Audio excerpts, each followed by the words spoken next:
Circus देखने की चाहत थी बचपन की, और जिंदगी आज किसी सर्कस से कम नहीं लगती। जब हम इतनी मेहनत करते हैं और उस मेहनत का फल हमें मिलता नहीं है, हम 1 साल 2 साल तैयारी करके एग्जाम पहुंचने तक एक संघर्ष करके पहुंचते हैं और उसके बाद पता चलता है कि पेपर लीक हो गया, तो जो हमारे दिल पे बीतती है वो कोई और नहीं समझ सकता। नमस्कार, मैं अभिनय, आप सबका अभिनय में इस पे स्वागत करता हूं। इतने साल से मैं लगातार ये देख रहा हूं, चाहे 2014 से पहले कांग्रेस की सरकार थी या उसके बाद बीजेपी की सरकार थी, हम सब ने अपनी आंखों से ये देखा है कि सरकार की इंटेंशन में, सरकार की मंशा में कभी भी ये चीज प्रायोरिटी पे नहीं रही कि लोगों को हमें ठीक तरीके से रोजगार देना है। रोजगार देने का भी एक तरीका होता है। अगर आज कोई मेरे घर पे खाना मांगने मुझसे आ जाए और मैं ये कहूं कि हाँ ठीक है खाना दूंगा, उसको भूख अभी लग रही है और मैं 2 घंटे उसको इंतजार करा के रोटी उसके मुंह पे फेंक के मार देता हूं, तो मेरा ये कोई उसको खाना खिलाना नहीं रहा। आज कोई भी सरकार ये कह ले, किसी भी राज्य की सरकार ये कह ले कि हाँ हमने बेरोजगारी दर को कम किया है, मैं नहीं मानता, आप भी नहीं मानते होंगे, क्योंकि किसी ने सच में इस पे काम नहीं किया। आज सरकार के सामने बहुत सारे मुद्दे होते हैं, इतने सारे बड़े बड़े मुद्दे इस सरकार ने सुलझाए भी हैं, चाहे वो 370 हो, चाहे राम मंदिर का मामला हो, इतने बड़े बड़े मामले सुलझाए हैं। क्या ये सरकार पिछले 20 सालों में, 25 सालों में पेपर लीक, सही समय पर पेपर ना होना, होने के बाद पेपर आउट हो जाना, इन सब चीजों पे ध्यान नहीं दे पाई? क्यों नहीं दे पाई? और ऐसा नहीं है कि कोई पेपर बिना लीक के नहीं हो सकता। अगर ऐसा होता तो हम कभी क्यों नहीं सुनते कि एनडीए का पेपर आउट हो गया इतनी जल्दी, हम कभी क्यों नहीं सुनते कि सीडीएस का पेपर आउट हो गया, हम क्यों नहीं सुनते कि यूपीएससी का कोई एग्जाम आउट हो गया। इसका मतलब बाकी के एग्जाम में हम वो चीजें ठीक ही नहीं करना चाहते हैं। बहुत दुख के साथ ये कहना पड़ रहा है। फिर जब पिछली बार रेलवे का आंदोलन हुआ था तो आप सबने ये देखा कि चीजें कितनी खराब हो गई थी। मैं आज बच्चों से भी ये कहना चाहता हूं कि हमें अभी भी वहीं तक जाना है जहां तक हमारी समस्या सॉल्व हो जाए। कहीं ऐसा ना हो कि हम उतना आगे बढ़ जाएं जहां से लौटने की गुंजाइश ही ना बचे। बहुत दुख लगता है कि एक विद्यार्थी, बच्चों की तरफ से मैं सरकार से बस एक लाइन कहना चाहता हूं कि सुलह की गुंजाइश बस तुमसे है, वरना अपनी नाराजगी के नखड़े बहुत हैं। हम ये चाहते हैं, इस सरकार से हमारी ये उम्मीद है कि तुम हमारी बेबसी को समझ लो, तुम हमारे उस दर्द को समझ लो। आज शायद ये स्टार्टअप और आत्मनिर्भर वाली बातों में युवा से लेकर सरकारें भी इतना खो गई हैं कि किसी को इस चीज पे ध्यान नहीं है कि सरकारी नौकरी देना भी सरकार की एक जिम्मेदारी है, रिस्पॉन्सिबिलिटी है, जो उसको ठीक तरीके से सही समय में देनी चाहिए। क्योंकि हर चीज की वैल्यू तभी है जब वो टाइम लिमिट के अंदर दी जाए, वरना किसी भी चीज की कोई वैल्यू नहीं है। अगर आज पीएम का चुनाव पहले हो जाता, बाद में हो जाता, रिजल्ट टाइम पे नहीं आ रहा है, 5-5 साल इसी चीज में हालात फंसे हुए हैं, तो लोग शायद चुनाव भी नहीं लड़ते और नेता भी इतने खुश नहीं रहते अगर उनको इस चीज का डर होता। आज वो सबसे ज्यादा खुश हैं, हंसते हुए भाषण देते हैं, मुस्कुराते हुए, बढ़िया जीवन चल रहा है उनका। लेकिन एक बेरोजगार युवा को यह नहीं पता कि कब वैकेंसी निकलेंगी, कितनी कम निकलेंगी, कितनी ज्यादा निकलेंगी, और 1 साल तैयारी करने के बाद भी एग्जाम हॉल में बैठ के भी उसको आज ये डर है कि ये पेपर बाहर निकलते पता चला लीक हो गया तो मेरी सारी मेहनत खराब हो जाएगी। और बात मेहनत की नहीं है, साल खराब हो रहे हैं, वक्त खराब हो रहा है, वक्त जिंदगी का यूं ही निकलता जा रहा है इस बेरोजगारी के आलम में। वो कहते हैं ना कि सरकार की मंशा या इंटेंशन इस चीजों को उतना सीरियस लेते हुए मुझे दिखती नहीं है। वरना मैं कहता हूं कि तुम चाहते तो सबको मनाकर मेरे पास आ जाते और ये 2 दुनियाएं एक हो सकती थी। अगर सरकार चाहे तो ऐसा नहीं है कि इस समस्या का समाधान नहीं किया जा सकता। पेपर हो गया बट लीक हो गया, क्या मतलब रहा ऐसे पेपर होने का? क्या मतलब रहा कि इतने सारे शिक्षकों ने, बच्चों ने इतनी मेहनत की? मैं देखता हूं कितने सारे शिक्षकों ने यूपी एग्जाम के लिए दिन दिन रात मेहनत कर करके पढ़ाया, चाहे वो एग्जाम पर हो, चाहे वो रोजगार विद अंकितों, कितना मतलब लोग मेहनत करके बच्चों को ये सोचते हैं कि उनको उनके उस मुकाम तक पहुंचाएं, और जब ये आखिरी में इस तरीके से पेपर लीक हो जाए जहां सारे सपने टूट जाते हैं, हिम्मत टूट जाती है, फिर कुछ करने का मन नहीं होता। कि हम एक लड़की को सालों साल प्यार करते रहे और आखिरी में उसने ये कह दिया कि यार पापा नहीं मान रहे, शादी कहीं और हो रही है, आज के बाद तुम बात मत करना। क्या बीतती है दिल पे, कितना छलनी हो जाता है एक पुरुष का दिल, कोई नहीं समझ सकता। उस रोते हुए पुरुष रो भी नहीं सकता है। आज लड़के रो नहीं सकते। बहुत दुर्लभ तस्वीर है इस संसार की कि लोग मर्द को रोते हुए नहीं देख सकते। पता है उनकी ये तकलीफ, उनकी ये बिता पत्थर में दरार कर सकती है। जब पुरुष रोता है, महिलाओं का रोना फिर भी स्वाभाविक है, लेकिन पुरुष तभी रोता है जब तकलीफ बहुत ज्यादा बड़ी हो। आसान नहीं है। पेपर होने के बाद पेपर लीक हो जाना, ऐसे लगता है कि तुम बस नाम के लिए पेपर करा रहे हो। कहते हैं ना कि कमबख्त हथेलियां तो सबको मिली खुदा से, कमबख्त हथेलियां तो सबको मिली खुदा से, लकीरों का मलाल रह गया। लकीरें सबकी एक जैसी नहीं। और एक एग्जाम का सफर तमाम उम्र का सौदा होता है। बहुत लंबी उम्र गुजर जाती है जब हम किसी भी एग्जाम की तैयारी करना शुरू करते हैं। दोस्त से 300 रुपए मांग के फॉर्म भरने से लेकर के, और ट्रेनों में लटक के पटक के लखनऊ और जो है अयोध्या सेंटर पड़ा है वहां तक भागने का जो एक दौर है, वहां तक वो एक सफर। और अब बहुत बहुत हिम्मत से और बहुत सोच समझकर गले से लगाते हैं किताबों को, और क्या परिणाम कि पेपर लीक हो गया। दिन रात झोंक कर एक नौकरी की आस लिए पढ़ रहा नौजवान बेरोजगार कि नौकरी की उम्मीद है बहुत कुछ रोशन करेंगी, इस आस में वो पढ़ रहा है। आज भले ही कोई ये कह दे अरे क्या जरूरत है सरकारी नौकरी की, बहुत सारे लोग ज्ञान देने वाले, सरकारी नौकरी से होगा क्या, अपना बिजनेस करो जिसकी जेब में 2 रुपए नहीं है, खाना किस तरीके से चल रहा है ये पता नहीं है, पिताजी 3,000 रुपए किससे उधार लेके भेज रहे हैं ये पता नहीं है। वो इंसान कैसे आत्मनिर्भर बन सकता है? भारत जहां डेवलपिंग कंट्री है, जहां इतनी ज्यादा गरीबी है, आज भी शायद गरीबी से भारत में इतने सारे लोग मर रहे हैं, और वहां आप एक पढ़े लिखे युवा, एक ग्रेजुएट युवा से कह रहे कि यार आत्मनिर्भर बनो। फिर नौकरी कौन करेगा? और बिना नौकरी के सिस्टम चलेगा?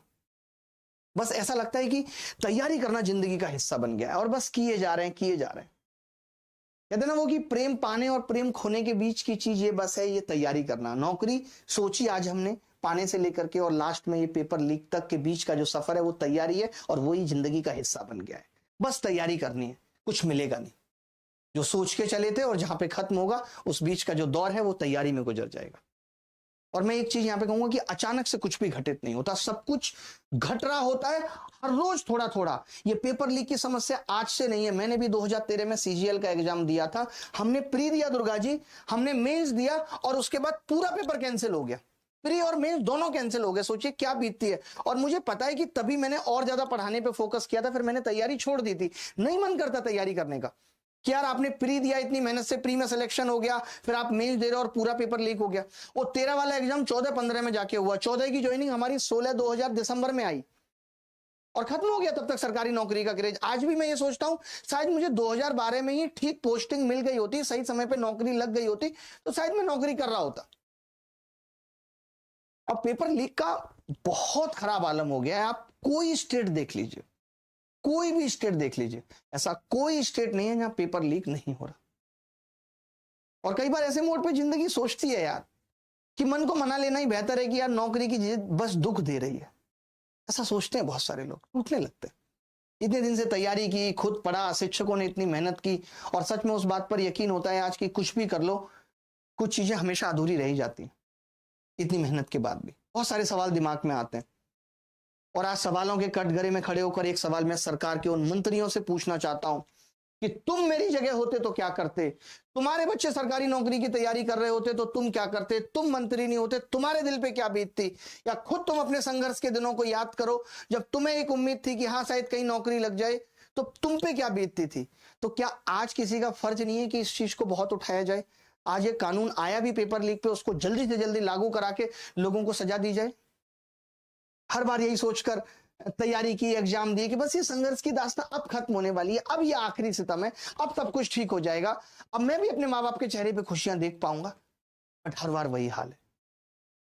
कभी हम इस बात के लिए लड़ रहे हैं कि एसएससी ने 5 क्वेश्चन के गलत आंसर दे दिए, उससे कुछ बच्चों की नौकरी ज्यादा लग गई, कुछ की नहीं लग पाई, वो लोग हाई कोर्ट चले गए, हाई कोर्ट ने एक क्वेश्चन ठीक कर दिया, अब वो लोग सुप्रीम कोर्ट की तैयारी कर रहे हैं कि बाकी के क्वेश्चन भी ठीक होने चाहिए। ये कब तक जूझता रहेगा यार? एक युवा ये सब चीजें करे, बच्चे कॉन्ट्री कर करके हाई कोर्ट और सुप्रीम कोर्ट के केस लड़ रहे हैं। ऐसा लगता है कई बार तो कि सरकारी खजानों में पैसों की इतनी कमी हो गई है कि इस तरीके से पैसा वसूला जा रहा है जनता से, उन युवाओं से इस तरीके से कि तुमको इतना टॉर्चर कर देंगे कि तुमको उस नौकरी की मिठास भी फिर अच्छी नहीं लगेगी, इतनी मुश्किल से देंगे, इतना टॉर्चर करके तुम्हें नौकरी देंगे, वो भी तब जब तुम हिम्मत रख पाए।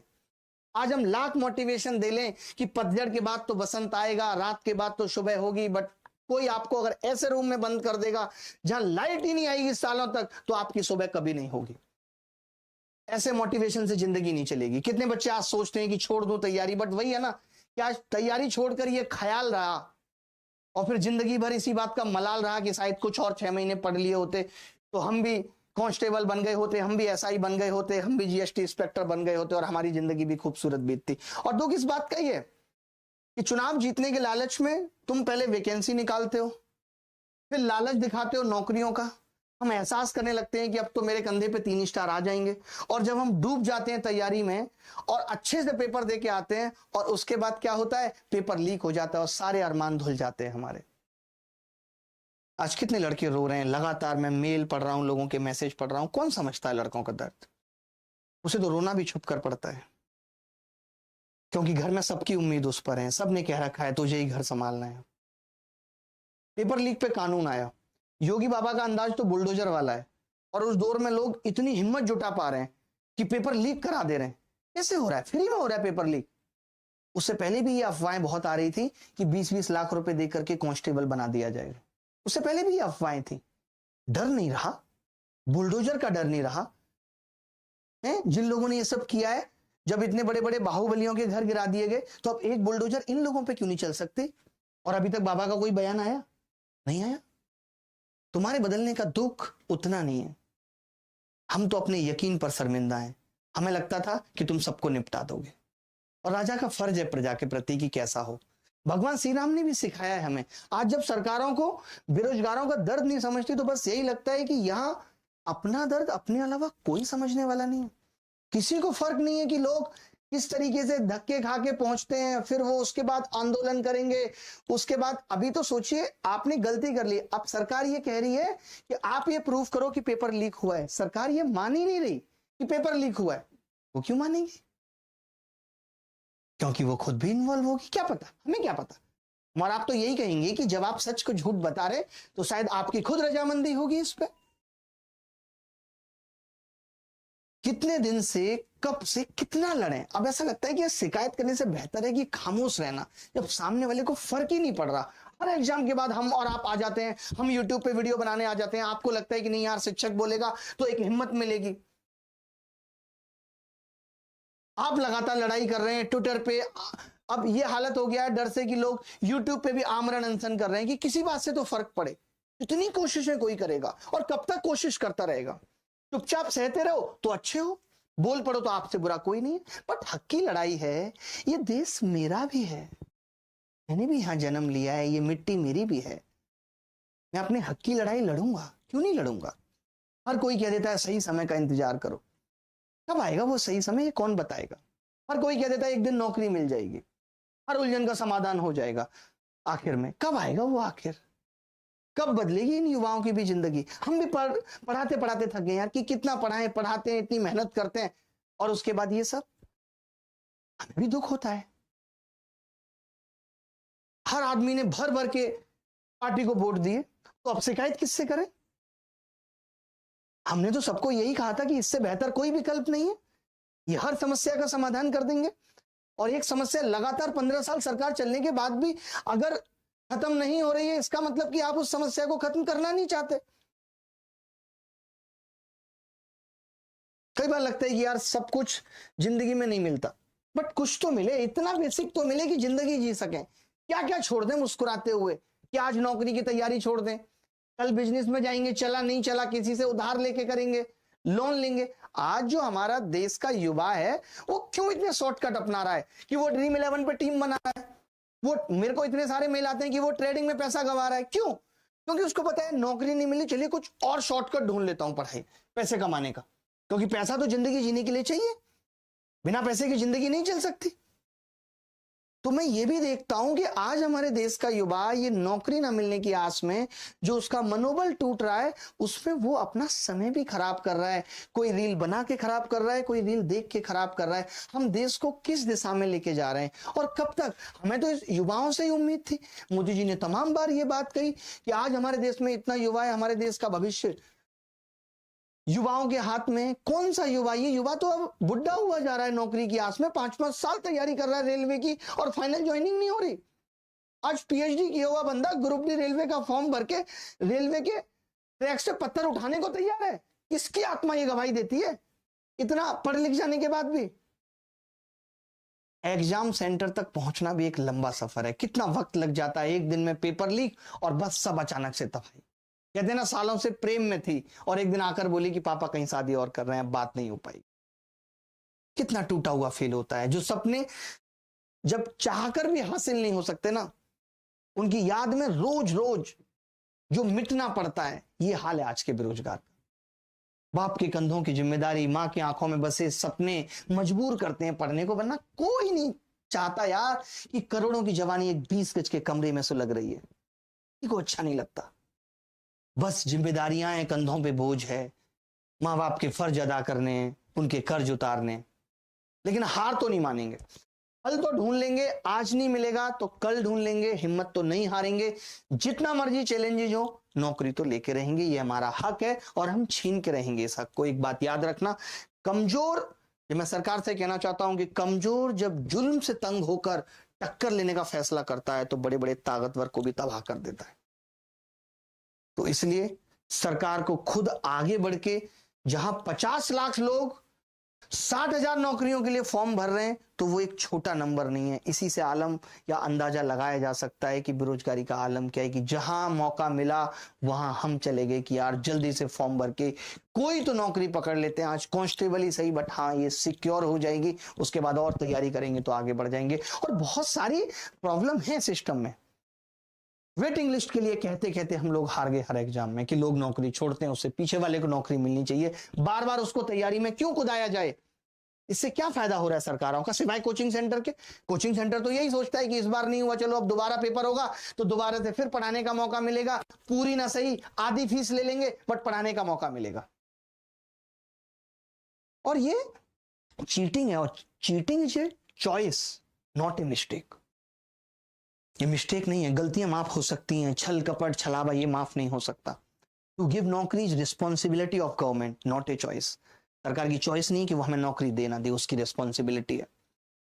हालत ये हुई एग्जाम लीक की आंसर की तक आने का इंतजार नहीं करना पड़ा। सारी की सारी आंसर की आज अवेलेबल है, आप मार्क्स मैच कर सकते हैं। बट क्या करेंगे मार्क्स मैच करके, बताइए? कितने सारे सबूत लोगों ने पेश कर दिए।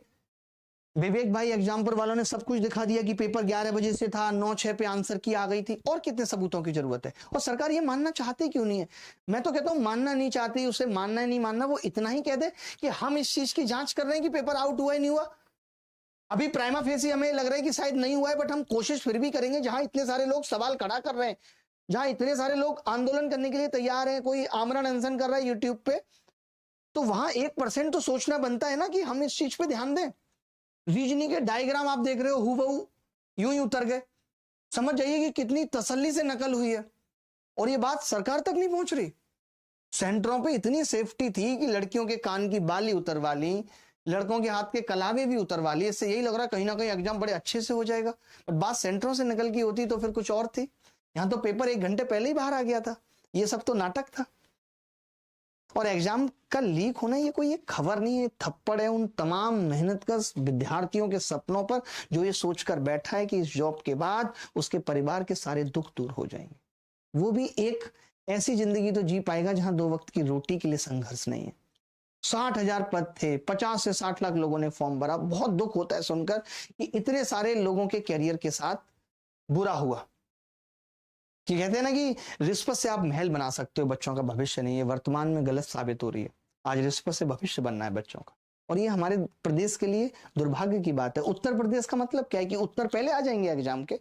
बताइए, लाखों रुपए में पद बच रहा है, हर पद की कीमत लग गई है 20 लाख में, 25 लाख में। मैं कहता हूं कि इसको लीगल कर दो ना। फिर अगर आपको ऐसा लगता है कि नहीं पैसा कमाना, सरकार के पास खजानों में कम पैसा है, तो इस भ्रष्टाचार को लीगल कर दो।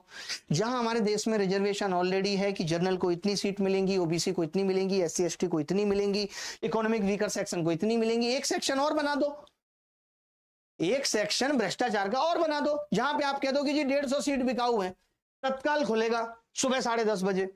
पहले एक सीट की बोली 20 लाख से शुरू होगी, फिर वो 25 लाख, जैसे जैसे सीट भरती जाएंगी। जिसकी औकात होगी पैसे देके नौकरी लेने की, वो ले लेगा। और ज्यादा पैसा लो, इतना पैसा लो कि उसी के पैसे से उसकी सैलरी दो जिंदगी भर, उससे कुछ काम भी मत लो, झाड़ू पोछा कराओ उससे। बट कम से कम जो बच्चा डिजर्व करता है, जिसके पास दिमाग है, जो पढ़ के मेहनत करके तैयारी करके आ रहा है, देश तो उससे बनेगा, ना कि ऐसे लोगों से जो पैसे देके सिलेक्शन ले रहे हैं। ये तो वहां सरकार में जाके भी घपला करेंगे।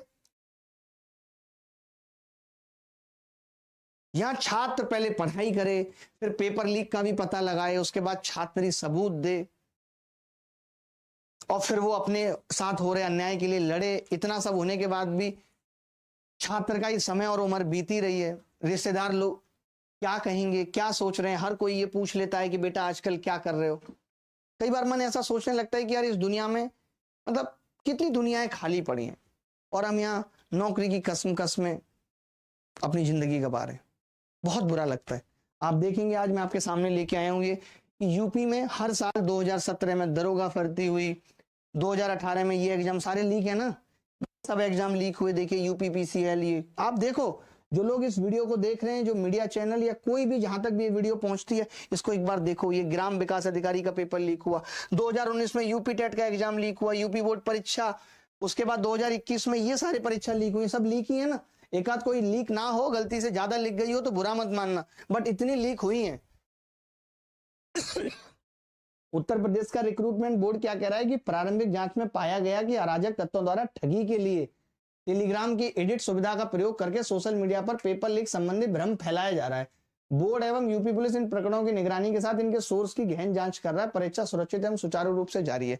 देखिए, जब इतना बड़ा मामला होता है जहां पे 50-60 लोगों का भविष्य दांव पे लगा होता है, तो सरकार की या इस बोर्ड की ये जिम्मेदारी है कि साइबर सेल का प्रयोग करके इन सब चीजों को बहुत 24 घंटे, यहाँ पे तो ये लिखा जाना चाहिए था कि हम 24 घंटे के अंदर इस चीज पे रिपोर्ट रख देंगे, 48 घंटे के अंदर रख देंगे। कोई टाइमलाइन, कोई डेडलाइन तो होनी चाहिए। ये जो मैसेज है तो बस गुमराह कर रहा है कि ठीक है इससे बात टल जाएगी। कब तक टलेगी बात, आपको क्या लगता है? और कब तक टाल दोगे भाई? और टाल के क्या निष्कर्ष निकल आएगा?